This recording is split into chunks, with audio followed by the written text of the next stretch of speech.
Hi there, welcome to the first episode of season 3 of Worlds Collide, the podcast where I talk to people who moved abroad. And it's been so long, and I really missed this podcast, I have to say. So I'm super excited to bring you a new season and to chat with people who moved abroad and let them share their stories with you. Before we start, I just wanted to say a little thing what I thought was really a nice coincidence this weekend. So we went to a brewery this weekend here in the Austin area, like in the hill country. The brewery is called Ghost Note, and I can really recommend it. They have nice beer, but it also have like a really nice outside seating area with a stage and live music and with a playground if this is also important for you. And they had a beer that was called Worlds Collide. So this is why I'm bringing it up, because I thought that was a really nice coincidence. Yeah. Okay, but enough of that. I gonna introduce you now to my first guest. Her name is Ellie, and she moved from London to the Seattle area in Washington State in the US. And that was not too long ago. So she is still kind of new, and she just adjusted.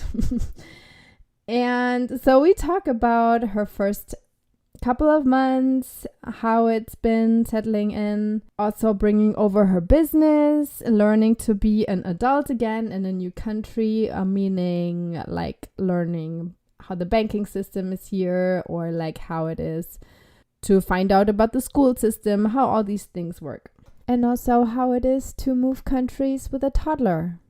We also talk about what she thinks about American chocolate, so you can hear about that. Anyway, it's a nice chat, and definitely listen to the whole conversation. Here it is. Here is Ellie. All right, my guest today is Ellie. Hi, Ellie. How are you today? Hi, Victoria. I'm good, thank you. Yeah, thank you for being on my podcast. Oh, thank you for asking me. It's a pleasure to be here. Oh, no, totally. So tell me, where are you right now? So I'm currently in Washington State, just outside of Seattle, Kirkland, Washington. It is home of Yeah. Costco. But obviously, Okay. I don't sound like I'm from there. But Yeah, this is exactly. where I That was live my now. question. Uh-huh. So you are obviously from the UK? Yes, yeah. I'm just outside of London in Surrey, Uh-huh. beautiful countryside. But yeah, we moved here 20 months ago. Oh, so it's not even that long ago. Not really, no. We've had our full first year, which is always Uh-huh. bonkers, but Yeah. now it's settling into this expat life. And so how did it come to that change? So my husband got his absolute dream job over here. He works in Mm. video games, and he applied for this job 20 years ago. Didn't get it because he was too young and inexperienced. And Uh-huh. then he applied again back in 2017 and got the job. So it actually took us 4 years to get our green cards to move over here. So he got the job in 2018, but it took us so long. So we really technically should have been here for 5 years already. But Oh. So you waited until you got a green card. yeah, it was a bit of a funny time. The company that my husband works for were being told that the administration back in 2018 Mm-hmm. was starting to cancel people's work visas, like the Oh, I O1 remember. visas. Yeah. I And they remember. said, look, we don't want to bring you over here for just in 3 years' time for you to be visa revoked and you have to go back to the UK. So they said, why don't we go for a green card? It's going to be a little bit more time, but they sort of covered the cost. We were so lucky, really. And then Mm-hmm. that way I was able to work as well. And then Yeah. we had a kid, so then we had to get another green card.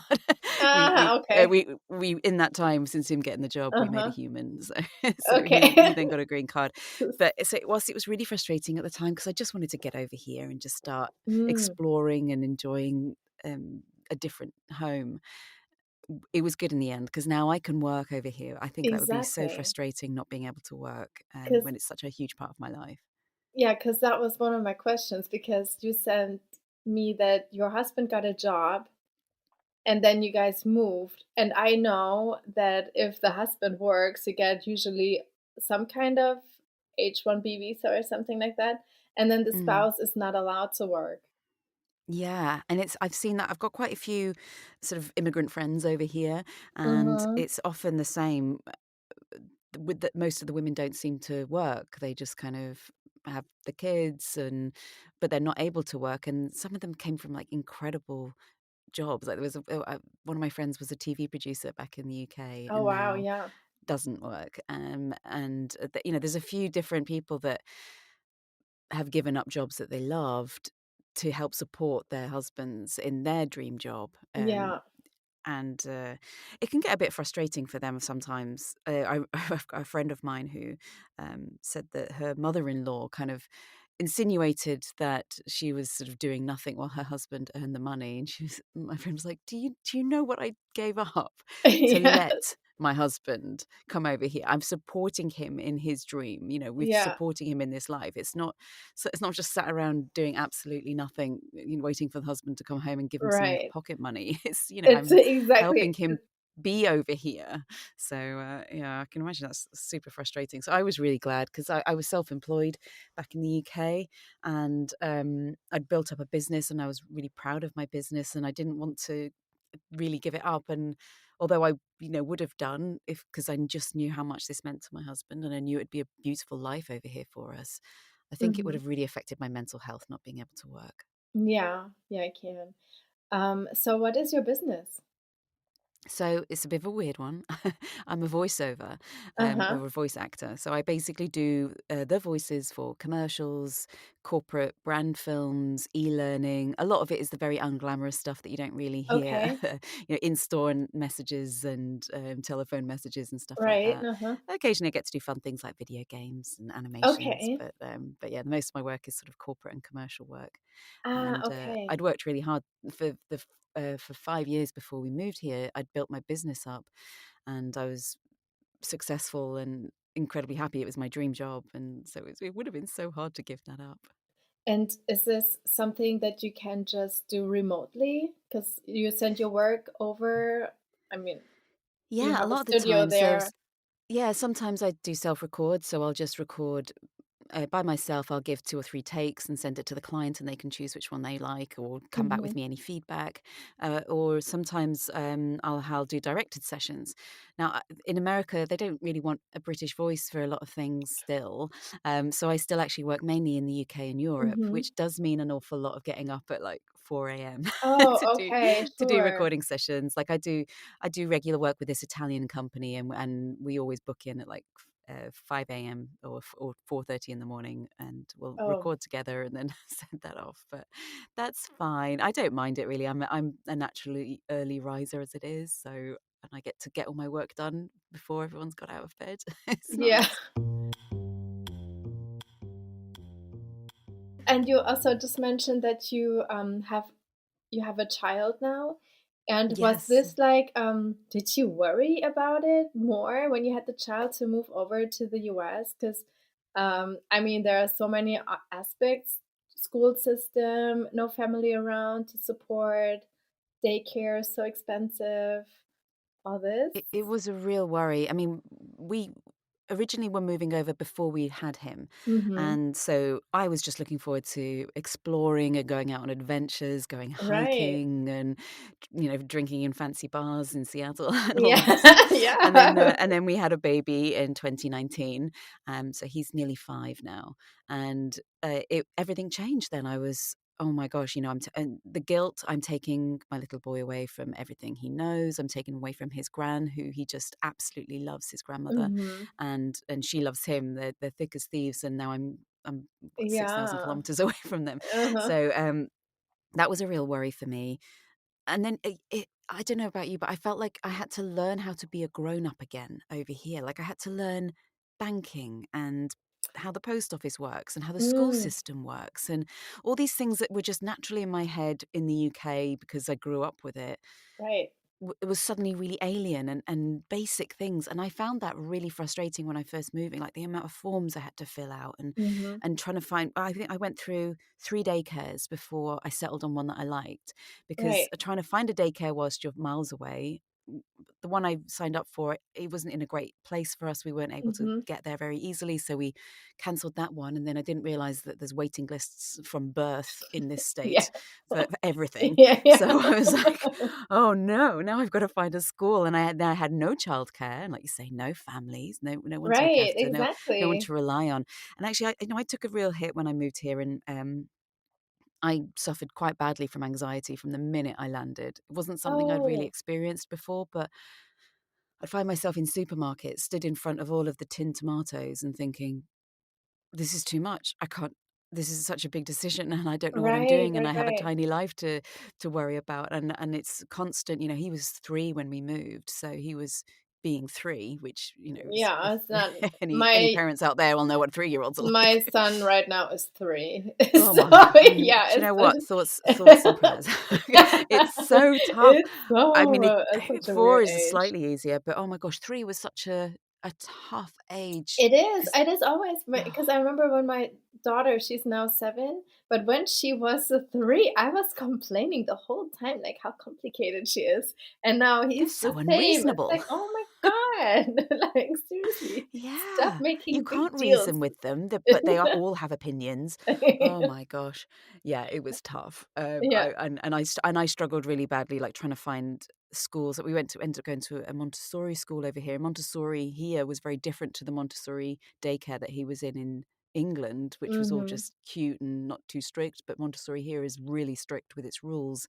And Oh, I my little see. boy is a very high energy boy, and didn't really suit Montessori teaching over here. And it was just a Mm. constant source of stress, of teachers ringing me up telling me how badly behaved he was because he wouldn't sit Oh still in no. circle time. I'm like, he's 3. Do you know 3-year-olds? Oh my God. But Oh it was no. that was the main stress for me. But now he is in the most amazing school, and he is thriving, and I adore the teachers, and I'm learning how the school system works. We can hold them back a bit easier here, so I'm holding him back a year to give him a bit more chance of settling and being a kid for a little while before the big old school elementary system sucks him up. So Yeah. yeah, the school system Um, is different. yeah, the school system was so different. Like even so in Germany, they go to it's called kindergarten, right? But here Hmm. kindergarten means something else than there, and even like just the names pre-K, uh, preschool, pre-K, K. Yeah. It's like, what does that mean? Can you just Yeah, or like like when someone send says, them "Oh, I have to a like 4th grader," I'm like, I don't know what that means. I don't know how old your kid is. You can say 4th grade, but I yeah. don't know. That could be anything. Yes, but still, when it comes to older children, I still have no idea when it comes to high schools. Like, when they all call it like, "Oh yeah, she's a junior. She's like a sophomore. She's like a da da Yeah, da." I'm like, I I haven't don't know. learned that I'm yet. out. Still I'm have to out. I still have don't to worry know. about that for a few years. Yeah. Yeah. Oh gosh, it's crazy, isn't it? This is Mhm. what I mean. Literally learning a whole new culture. And I mean, for me, we speak the same language, so I haven't Exactly. got that barrier. But when you've got a language difference as well to deal with, that must be so much more complicated. Just trying to figure, you have to translate everything in your Mhm. head before you go out. And Right. yeah, I don't know how you do it. I don't know how you Oh, do I it. mean, I was okay. I was young. Good, good. Yes. So how Uh, long? Where are you, and how long have you been here? I'm going to interview you now. oh yeah, no. So I am now in Austin. Oh, amazing. But I started out in San Francisco, and I came when I was 30. I'm now 41, so Younger than me. yeah. It's good. Brilliant. So that's a good amount of time. Do you feel like you have sorted it out yet? Like in your head? Do you know what you're doing? No. No. Don't you I think mean, it's also because of part, as you said earlier, I am one of the unfortunate ones at the moment on an H-4 visa, which means I cannot work. wow. So that's the sole reason why I do the podcast, to be like a little bit Well, you're proactive to being do something. productive. Yeah, Yeah, you're doing exactly. something. Yeah, Yeah. that's really good. So no, I of course I have not figured it out because I don't know what to do when I can start working again. It's Yeah. like because then I was out of a job for such a long time.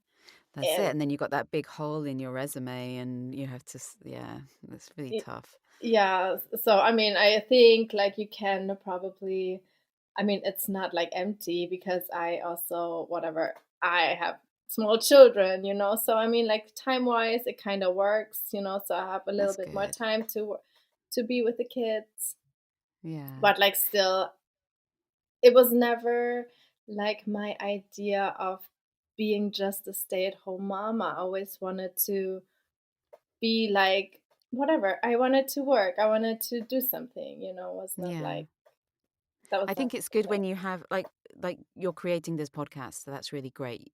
I think having something creative to do is Yeah. really helpful if you're suddenly not able to work, and whether that's sort of going out and doing crafts, or being part of the community theatre, or Yeah, making a podcast, just doing something that's for you. exactly. I think that's really important. That really helps. Yes. Still, I wanted to ask you about the moving a business over. Was that easy though? Is this still like a UK business now, or did you have It to it was switch it? so complicated, and I wasn't expecting it because having your own business in the UK is so simple. You literally go, "Oh, hey, I'm a business now," and you tell the tax people, you say, "I'm a business now. I'll pay my taxes. I'll tell you how much I've earned, and I'll pay my taxes." Yeah. Over here, oh my gosh, it's like trying to jump through hoops. There are a million forms you have to fill in. I have to pay for the pleasure of declaring myself as a business. I have to have a business license and Uh-huh. declare myself to the state that this is what I'm doing. And then I pay every year for my license. Are you an LLC? No, I'm just a sole proprietor. Oh, I've not. okay, okay. I probably should be an LLC now just to protect myself from any litigation, but Mm. that's on my list of things to do. It's on a post-it on the wall somewhere at some point. But then you have to hire a lawyer for that. Right, So yes, yes. I'm like, that's another expense, and just the amount of forms and. Um, when I work with my clients in the UK, it's as easy as, "Oh, hi, this is the service I provide. Would you like to use me?" And they say, "Yes, please, do this job." And then I invoice them and they pay me. That's fine. Whereas Uh-huh. over here, if you work with a production company, they then have to, we have to fill in this tax form to say that we don't need to withhold any taxes for you, and you're going to do it yourself. It seems much more complicated over here than it did in the UK. A Mhm. lot more paperwork, a lot more forms, a lot more, and then when it comes to filing your taxes, they're like, uh, okay, you're going to do it yourself. We're not going to tell you what to do, but if you do it wrong, we'll put you in prison. Whereas in the UK, it's a bit easier. Yeah, I know, they make it seem so serious. I remember, so when I first came to the US, I also had a business, Oh, wow. and honestly, like, whenever there was a letter coming from the IRS, it was like the worst thing ever that can happen. Yes. It's like, oh my God, you better open this right now because otherwise you're gonna be in jail next week. At least this is what they made you That's feel. exactly it. And then we have the added risk of losing our visas and getting kicked out of the country. Like if we do Oh, anything that as wrong, well. then you could Right. get kicked out. And then my poor husband would have to leave his dream job. And now my son, who's made lots of friends, will have to leave. And yeah, it's pressure, man. It's pressure. Yeah, but I mean, honestly, I don't probably. It's not as bad as they make it sound, I think. No, I think they just try and scare you so that you do it. Yes, but they do really Yes, well. very well. That part. We just take it seriously. So, how is it now after 20 months? What do you really like? So after I'd gotten over the anxiety of moving Uh-huh. and everything being different and learning new things. In fact, it was interesting. My husband he'd moved to Canada before for his work, and then moved back to the UK. And so he kind of gave me a heads up. He's like, "Look, you're going to go through these stages, and it's like stages of grief, but it's stages of being an immigrant. You move over." Uh, and everything is, wow, this is new and this is fun and look at this size of this cake or something. I don't know. And you go to the Uh-huh. supermarket and that's like that for about 2 weeks.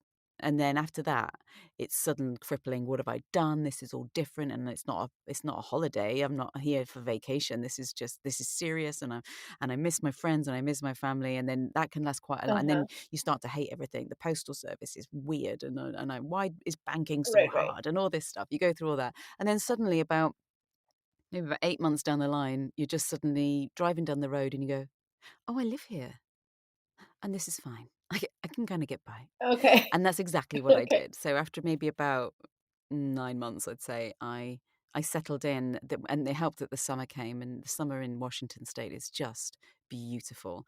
There's a thing that Mhm. nobody tells the rest of America, how beautiful Washington State is in the summer, because they think it rains here all the time and no one comes to visit. But it's actually Oh, gorgeous. Like, maybe that's a it is the secret, secret. you I've just know? revealed the secret. Yes. It's fine.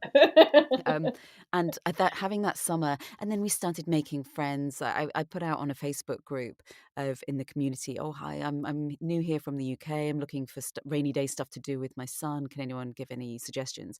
And I had two British women message me on Facebook and say, "Hey, welcome. We've moved here too. We know how you're getting on, and do you want to go for a coffee?" Mhm.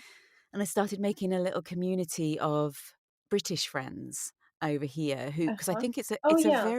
it's a very it's like being a parent. You don't know what it's like until you're actually done it. And it's the same with Mhm. immigrating. You don't know what it's like until you're on the other side of it and you're going, "Oh gosh." So just having those people in my community that were able to empathize with me and give me tips and say, "Oh, well, if you're looking for something that's kind of like that thing back home, try this brand." And that really helped. And Mhm. so we have a now firm group of British people, and the husbands are all friends, and the wives are all friends, and the kids are all friends, and we Okay. meet up, and we have. I don't know what I would have done if I hadn't met these incredible people. So I'm very, very grateful for them. But and then I started making American friends through them, and through school Mhm. and play dates and stuff like that. So I think that has been the most important thing is finding a community, and that's what's helped Mhm. turn my mindset around about it. And now I love it here. We recently went to the UK to visit for 2 weeks, Okay. Yeah, yeah. and it was lovely, and we saw all our family and all our old friends, and we just had the best time. And there was a twinge of, oh gosh, we don't have this anymore. But then the minute we came back, we just had this beautiful weekend with hot weather, and we went to a incredible river, and we found gold, and there were pine trees everywhere, and an American eagle Wow, yeah. flying around. And we're like, well, I mean, it's nice in England, but actually this is pretty sweet too. So, and I just feel Yeah, like there's nice. way more opportunities for my son to be a kid for a bit longer here. They seem to have a better outdoor lifestyle over here, and I'm excited for what he's going to do, and what we're going to do, exploring. And that's when I think we've reached the sweet spot now. We've settled in. We're happy here, and now we get to explore. Yeah, I think Washington is, for me, the places I visited is also one of my favorites. Yes, Just like nature-wise, it's it's so so beautiful. diverse. We have temperate rainforest, and we have desert. It's mad. Oh, Like yeah, I love it's it. Oh, you have deserts yeah, too? like if you I did like not know the this. the state is cut in half with the Cascade Mountains. On the other side of the Uh-huh. mountains is desert. It's it's Ah, see, mad. I did not know Everybody that. says thinks of Washington and thinks of rain, right? The Pacific Northwest, you get that's the rain. Yeah, yeah, yeah, But right. actually, there's a whole bunch of desert, like 3 hour drive away. Okay, it's just like away from the It's coast. so Yes. diverse, and I love that I'm hiking, I'm exploring, and I'm loving life. It's great. I know. I went last year on a hiking trip to Oh, Olympic, wow. and it's so nice. I love it. I go back We're anytime. doing that this summer, and I'm so excited. Yeah, it's great. It is really great. I mean, of course it rained, but it was still so green and juicy, I so love it, it was green and like it juicy. doesn't That's matter. such a good Yes, way to it's describe green and it. juicy. Um, and so, but before you moved, did you visit? A couple of times, yeah. Mm. We so I was a flight attendant, so I for 14 years. So I'd been in the Mm-hmm. States every week for 14 years. So I felt like I knew Okay. it pretty well. I actually had never Okay. come up to Seattle, so it was a first for that. When my husband got the job, I still had standby tickets from my airline, so I'd come up Like when he had to come for a meeting or something like that, I would just hop on and go and explore and just kind of Mhm. get the feel for the place. So we had, in fact, we found out we were pregnant whilst we were here. So that's really Uh-huh. nice actually. But it's so I had visited and I kind of knew what it was like, but I don't think until you're in a place, we're still discovering new things that are in the neighborhood. I think you have to kind of be here. It's really hard to judge what somewhere is like by just visiting it. Um, Mhm. to live there is a whole different experience. That's true. And, did your husband's work help you with settling in when you came, like housing? Yeah, they're just the best company. I love them so much. They paid for everything to be moved over and shipped over. Although it took 8 months for our ship to come, our shipping Oh, container. wow, Eight that's a long months. We didn't time. have a I bed. mean We slept on the I mean, slept. Atlantic, Pacific, you know, It it's was far. delayed in the UK because of some stupid error by the admin team, and then so it left Uh-huh. late, and then, yeah, I had to go through the Panama Canal and then back again. Um, but, yeah, so we slept on the floor, on the mattress, like a little tidy crack den for 8 months, Okay. which was fun. But, yeah, the company set us up with an apartment when we first moved here, so we had, like, corporate Mhm. apartments, which was great, and we could explore a little bit around there, and they let the families come in for food because they have like food available at all times, and they said if you ever want to come in and just pick up a salad, just come on in. And they were so Uh-huh. welcoming. It was so nice. We were so lucky. We realized how privileged and fortunate we were, because I don't think a lot of people get as big a help coming over, but we were so lucky. I mean, that is so helpful because, like, especially with a kid, like, you don't wanna be in a hotel room for how long, No, you know? exactly. Yeah. And yeah, just having that support, it was just one less thing to worry about. It was really good. I think where we live, Washington State, is very tech. So there's an awful lot Yeah. of immigrants, and we all come from all corners of the earth. And Mhm. I think that helps. It's not an unusual thing to be here and not be from here. We're all Yeah. transplants, so I think that was helpful. They've so much experience in helping people move over Right. here, so that was good. When you, packed up your stuff in England, were you also just thinking, "Hey, we're not taking our stuff, we're starting completely new," or did you really wanna take all your There were belongings? a few things that we wanted to bring because they were Mhm. important, or that we'd bought specially, and we were like, well, if we've got the shipping container, which is being paid for, we might as well take that. So our Oh, I bed, see. and Uh-huh. we have a sofa that I gave birth on. So we was like, well, that's important. So Nice. Oh god.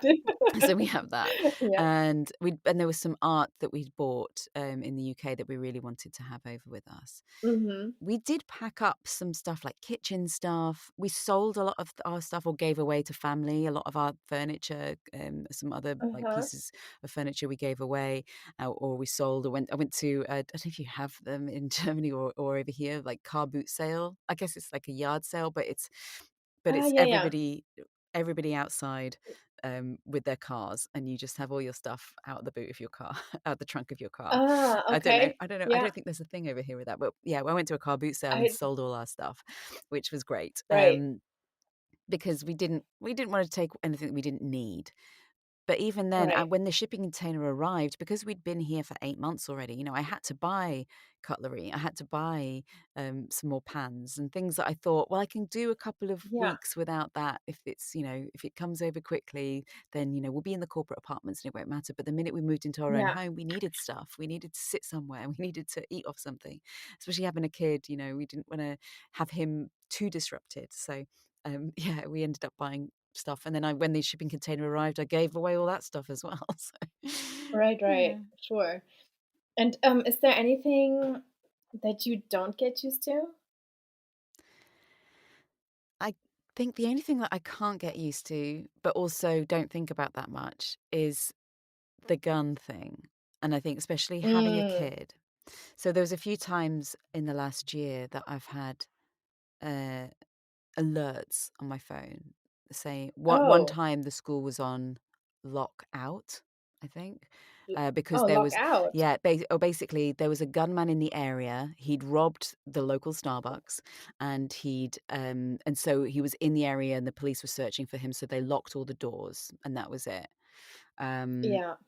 and I haven't heard from my son yet about doing any drills for active shooters, but I'm dreading that Uh-huh. because I do know that. I mean, I have friends with older kids that talk about the drills they do with active shooters, and I just think I can't get used to that. That's not a thing in England. Um, Yeah, I know. so Yes. that scares me. But also, and it was one of the things. If I ever said to a British person before we moved, "Oh, we're moving to the States," it was the first thing that anyone said was, "Oh, It are is, you worried right? about the guns and about the kids getting killed in schools and stuff?" It is, And you yes. are, but also when you're actually here, it isn't every day, and it isn't every school. You just have to just go about your life and just pray that it doesn't happen to It's your not child. yours. Yeah. I know. But it's something I I know. can't get used to, that even being a thing over here. So I also get asked that question a lot, especially from parents with Yeah. kids the similar age. You know, so that is a question that I get a lot. Not here, of course not, but overseas from other Yeah. friends. And and then I have to say, for my daughter, she does not talk about the drills. Yeah.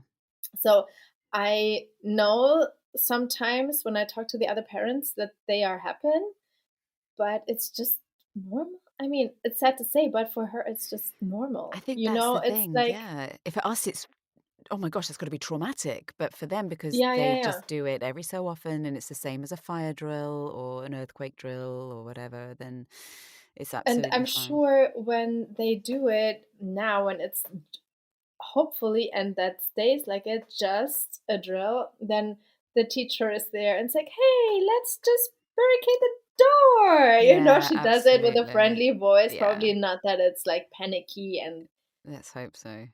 It and was funny. One of the schools that we went to, because we went to three before we've settled on the one that we mhm. have, and one of them, we had to write a letter. We had to give an emergency kit with some snacks, um, a change of clothes, an emergency pack, and a comfort item, a photo of the family, and a letter to your child if something happens. And the Seriously? yeah, Oh wow, that is a little bit try write that much. letter. Oh my Yes. gosh. It's traumatic, trying to, Yeah. what do you write to your child in the event of something catastrophic happening? Do you sometimes think people are a little bit too worried here? I think so. I think some things are maybe an over preparedness. Yeah. But they'd say that they can keep the kids in the school for 2 weeks, and they'll be fine. So I'm like, well, what do you think's going to happen there? Like, is this like Like a end of the zombie world? Like, apocalypse. yeah, Yes. zombie apocalypse.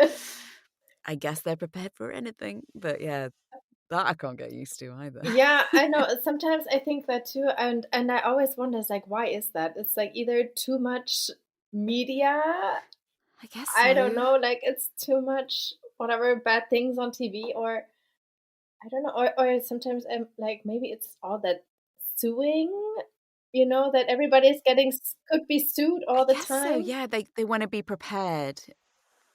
Yeah, it's probably somewhere between those two things. Yeah, for sure. So yeah, I mean, because like for me, sometimes too, we live like in a really nice and quiet neighborhood here, Mm. and our community is really small, and our school is also really small. And then when I talk to other parents, and they're like, "Yeah, I knew that her mother is gonna be late, so I just wait for her, with her there at the corner because in case anybody will come and pick her up, like a Oh stranger." gosh, And I'm like, yeah. I don't even think that way. Oh, no. Like Yeah. walking home, I mean, for me, it was normal.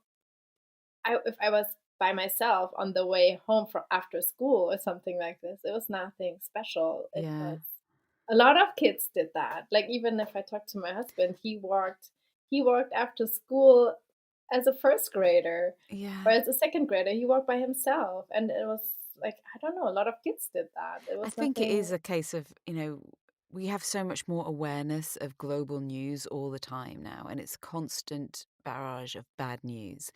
So Yeah. it puts you on a defense that, you know, in all likelihood, your second grader walking home from school by themselves will probably be fine. Yeah. But you don't want to be the next bit of bad news, and that's the worry. You Yeah, think of I'd never forgive course. myself if I hadn't done that, and just in Of case and course. stuff. But I think we're just, like I say, always hyper aware of anything that could go wrong. Yeah, yeah, you're right. All right, let's change subjects. um, so and so what do you really like? What do you think is better here versus in the UK? I think um I think kids are allowed to be kids a bit longer here. Um and there are so many more activities for them than there ever was in the UK. So, for example, I mean, the crazy long summer break. I don't know what it's like in Texas, but oh my gosh, My God, it's so it's long. like 3 months. I know. What the And like in the fuck? UK, there's this joke of like, oh gosh, the English school holidays are 6 weeks long, and it's 6 weeks. so long. You Yes. think, nah, you've no idea. It's like quarter of a year. I don't know how. It's like it's almost like they're gearing up for at least one parent not being able to work. Because Exactly. how do you Yes, I take all think so. that I'm time like, off? how do you do this? Yeah, it's crazy. But on the flip side of that, there is so many camps and sports and activities, and like in the summer here, and I don't know if this is a nationwide thing or just this lovely community that I'm in, but they have kids summer concerts every week. They have farmers markets everywhere. Everyone is at the beach every weekend and paddleboarding and kayaking, and kids are, you know, up to their knees in the water playing with rocks, and that is what I love. I feel like in the UK, Hmm. kids get bored very easily, and bored kids usually end up in trouble. Whereas here, I Hmm. feel, and again, I don't know if it's just where I am. I'm on the east side in Washington, away from the big bad city, so I don't know if it's different. But they just Hmm. seem to have more of a chance to just be outside, run around like crazy kids should do, and not have to worry about, what am I going to do? I'm going to sit in a park and drink a bottle of cider or whatever it is that I used to do when I was a kid. So, Yeah. I'm like a little bit torn between that because I also think like all these like camps, if you want to give your children the opportunity here, they are so expensive. oh yeah, This is like so all the activities, not just like summer camp, but any activity after school, like if I compare the prices, they're like 10 times more. so But true. Yeah. so for example, my friend in Berlin, she puts her daughter into ballet classes and she pays like per month, like I don't know, 30 euros. Oh my You gosh, know, that's here that costs amazing. like, I don't know, 150 probably, Yeah. so It is so expensive, but then and again, I don't know about other states, but this it feels so expensive over here. I always compare it like a pepper, like a bell pepper is 1.99 at the uh-huh. cheapest. The cheapest I can find it is 1.99 for a Yeah. single bell pepper. Uh-huh. Whereas in the UK, it's like 49p. It's You're really, really right. cheap. Um, and when we went back to the UK recently, I went to like a drugstore and I was like, oh my gosh, this is so cheap. Like deodorant's only £1.40, and oh my gosh, I got to get as much of this medication as I can. But then also we were paid like 75% less in the UK than we Yeah, get yeah, yeah, paid over here. exactly. So I think it's Yeah, kind of that's true. it's really hard to compare directly. So we definitely have, yeah. So in the end, you will probably end up with the same. You can probably save the same of amount of money. Yeah, I think so. Yeah. Everything's cheaper, but you make less, and here Yeah. you make more, but everything is more expensive. Yeah, absolutely. And I mean, I don't know how people manage who don't, America is a great place to live if you have money. Yeah, If you don't have money, I don't know how people survive, and which is why I think the yeah, homeless problem is so prevalent. It's worse in the States than I've seen it anywhere in yeah, Europe. So yeah. yeah, I'm incredibly privileged. I work. My husband has a great job. You know, we have things great. We have healthcare. We Mm, have uh, classes that my son can go to. But if we didn't have the jobs, I don't know yeah. how I would cope. But it leaves me with a bit of an icky feeling. Um, and on that sense, I'm trying to do more for the community, for people that don't have the privilege that I have. So I guess that's made me a bit more aware of how other people live. Mm-hmm. But yeah, it's expensive. Yeah. Yeah, I know. Seattle's probably also has a strong homeless population, but and everybody who comes from Europe says it. It's like if they go to the US to the main cities, they are overwhelmed with the problem. But it's Hmm. so bad at It the is. moment. It's just getting worse and Even worse. people who have jobs are choosing to live in cars and vans Yes. because it's so much cheaper to than paying rent or paying mortgage or having to pay property taxes and stuff like that. So people Yeah, are I mean, choosing rent to at some be, places. yeah, without a home because it's just makes more sense for them and they have jobs. Yeah. Yes, I know. It does not, I mean, you cannot even kind of put your head around it. Yes, and there are families like that too, you know? So, Mm. and this is so stressful. I feel like it's changed because when I was a flight attendant, I started flying in 2002, and I would come to the States every week. And the Hmm. States was where we got cheap toothpaste and cheap jeans, and everything was Yeah, cheaper over here. But in the yeah. last, so I've really seen it change to this point where everything is so much more expensive over here. Hmm. And I don't know why. Like I haven't. Well, I'm not clever enough to determine why, but I can't. Yeah, it's changed so drastically over the space of 20 years. It's Yeah, mad. and especially renting, especially like Seattle is one of the highest rents in the country. It is, yeah. Yes, It's really so of expensive. course everybody get priced out. Yeah, and people because and you know I'm part of the problem because people emigrate here from all over the world. A lot of very clever, wealthy people move over here and buy up Yeah, property. I feel like always that tech. I mean, it was the same for us in the Bay Area. Oh, You know, yeah, San like Francisco did the same. everybody was blaming tech. You know, like Hmm. because they pay so much money and they can afford uh whatever $1,000 more per rent, Yeah. or like everybody else cannot. No, it's yeah, strange, isn't Yeah, it? yeah. But what else do you miss from the UK? Honestly, apart from chocolate, which I miss It an awful lot, but I've just is. stocked up, so it's fine. I don't like the chocolate here. Oh my God, did you try Hershey's? I did once, and I was like, "What is this?" Because it's I not chocolate. know it's It's not. grainy vomit bar. Yeah, it is because they do have the same acid in it. I think it's have like butter I've acid or heard something in that. it. Yeah, it's like a. Yes. Bleh. I've also been told that because in Europe, when I don't know the technical things of making chocolate. When they grind the chocolate, when they blending it, they do it 3 or 4, 6 times, and that's what makes it Uh-huh. so creamy. Whereas here, they do it once and then ship it off. So that's why it's so Ah, grainy. Um, see, I had no but idea. yeah. So yeah, apart from Yeah. chocolate, no, I mainly just miss my family and my friends.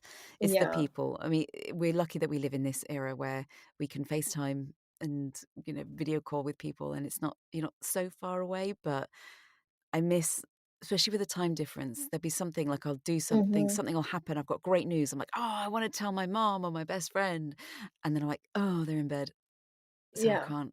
I'll just have to wait till tomorrow. So Yeah. it's I don't know. That's the only thing I just miss. And like for my son's sake, like even this morning, he got up and he was getting ready and he just turned around and he went, "I miss my gran," and just Oh started no. crying. And I was like, "Oh gosh, the guilt is just yeah." So it's more Okay. people and chocolate. That's what I miss.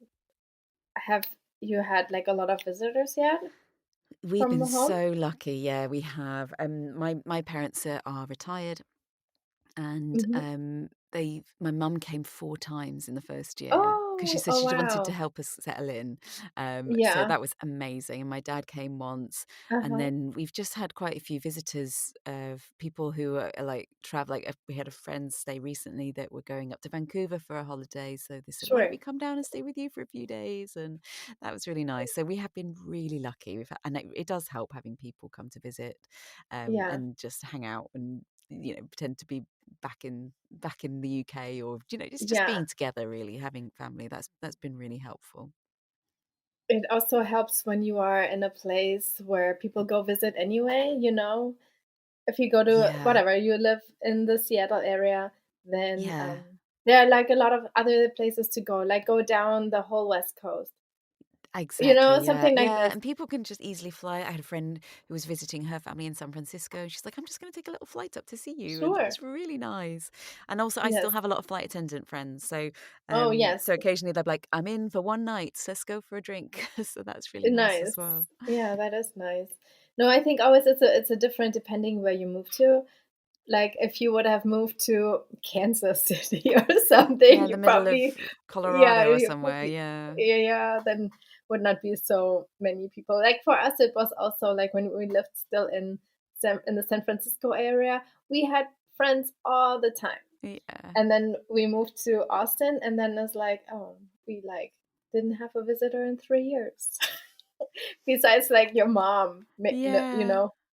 Oh, yeah, yeah, makes things a bit trickier, doesn't it? It's a bit harder Yeah. when you're not seeing people Uh, from home. oh, I mean, after some time, I mean, we go home about like once a year. So, and then we That's always nice. go because the summer is so long, so Yeah, we go for some time and then we'll see everyone. that's nice.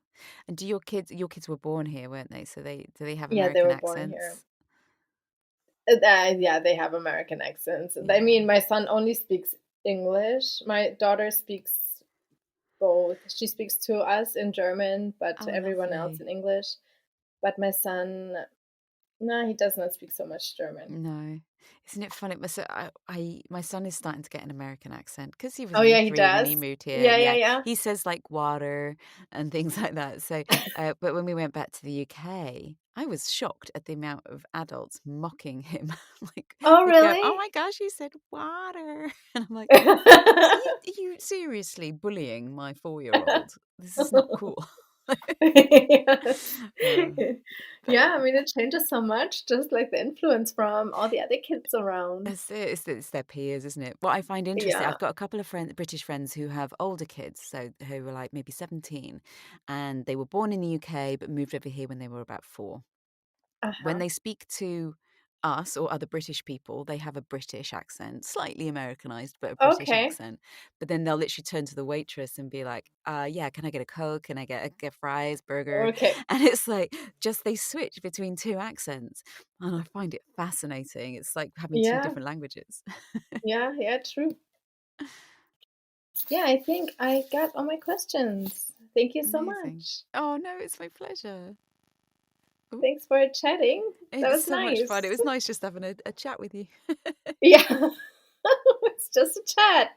This Yeah. podcast is always just a chat, yes. That's what the good podcasts are for, They just like happily in the background whilst you're doing your chores, and you can just Oh, feel like you're having a conversation with people. yeah, exactly. But before I stop recording, let's talk about your podcast real quick. Oh, thank you. So I have a podcast. I love podcasts. I listen to podcasts all the time. I listen to more podcasts than music now.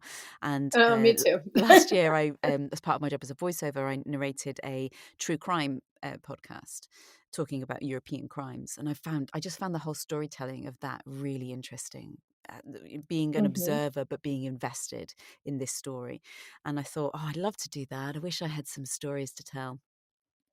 And then I realized that I was a flight attendant for 14 years, and I had some crazy stuff happen to me in the air, like outrageous passengers or adventures down route in different cities. And, I was in my 20s when I flew, so there's lots of shenanigans and fun things. And then when I Hmm. started speaking to other flight attendants, I realized everybody had these stories. And so I created this podcast, which is basically telling the true stories of flight attendants, but in an audiobook style, like in an audio story style. So we could mainly say that we can change a few details because we need to protect some identities and stuff. Yeah. So I started doing that, and I love podcasting. I don't know about you. I just find it so rewarding creating something. Or I've created it all. I do have the help of an amazing author, but yeah, just I love making something that was in my brain and is now out in the world. So yeah, it's called The Red Eye. It's Oh, yeah. available on Spotify, on Apple Podcasts, wherever you get podcasts, it's available. But yeah, they're just Okay. short little stories that if you want to listen to it whilst you're getting ready in the morning. Yes. I will also forward this information to my flight attendant friend, and she hopefully tells it all of her flight attendant friends. Please do. I love talking to people, getting new stories, and I change people's names and I change people's airlines, so you don't have to worry about being identified. If anybody has a story, I've been talking to passengers as well. That's been really fun. Like passengers have had some really good stories about incidents that have happened, like Okay. the fun stuff and also the maybe slightly scary stuff. But Yeah. everybody's got a story. That's what I like about Everybody's got a this. story. Yeah. All right, great. All right, thanks for letting me know about this podcast. And I will put all the information about this in the show notes so people can find it easier. Thank you so much. That was Ellie, and I could relate to her a lot. Maybe you could hear that, but I hope that some of you listeners could also relate to her. Maybe if you are adjusting to your new surroundings, or if you also moved with little children. Don't forget to check out her podcast, The Red Eye, with cool, interesting, mysterious stories that happen on the plane. I'm so glad that you stayed for the first episode of season 3. And if you want to reach out, you can find all the information in the show notes. Don't forget to push the follow button in the corner of your app so you will never miss a new episode of Worlds Collide. And I always forget to mention it, but thank you so much for the music, Serge Quarando. And I hope you tune in again for the next episode. Until then, bye!